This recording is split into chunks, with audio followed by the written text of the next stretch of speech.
As of right now, it's Dean. I mean, like, if anyone knows me, I don't really care for the feature or the big name. Whatever feels good. I just always have been a friend to Dean, and Dean has been a really good friend to me. So it was just a no-brainer to say, hey, you wanna do a girl a favor? And it's one of those things. Once again, good sister love. I love it. I love it when we can get together and do some good stuff. But nah, I think everything else is organic. Right now, Dean is the only one, and we'll see where it goes with any other people wanting to work on it. We're gonna take our time, but I'm really excited about this record that's gonna come first.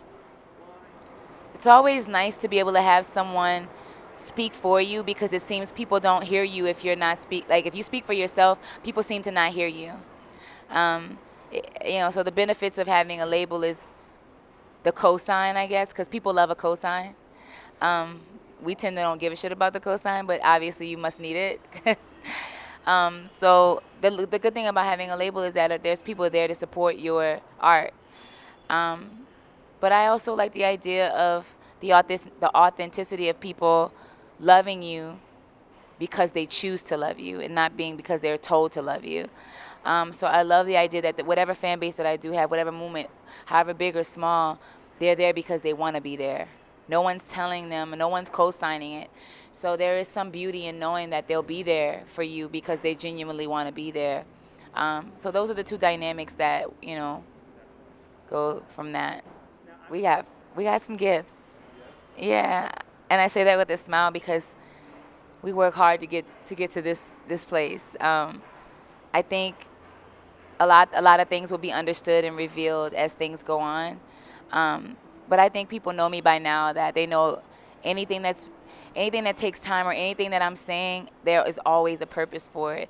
And I think I've earned that with my movement, that they know that if I say, this something's good's coming, or something's coming, or I'm doing this because of something, they can trust that there's something coming, So just know the Red Arrow will be our most, I think this is gonna be our most fun. We're gonna try some things and see where it takes us, But yeah, we're fearless this time. I think we just don't give a shit. I think that's what it is. I think we're just like, we're tired of trying to prove, like you were saying, like I think I'm tired of trying to tell everybody, like, we're indie, you get it. Now let's see what we can do with that. I'm a bitch. That's how I ensure it. I'm a very mean. I'm on it. Like I gotta be, because the thing about people, they very seldomly tell you when you're great, but they love to tell you when you're horrible. And I want to make sure that when we're delivering something, we don't need for people to say it's great, but we want to make sure we can look at it and be proud of it.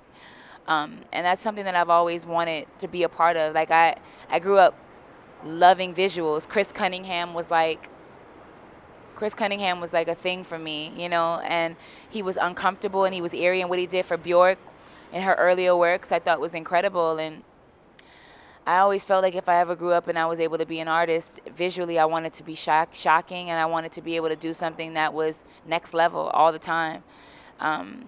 So that's what I try to do.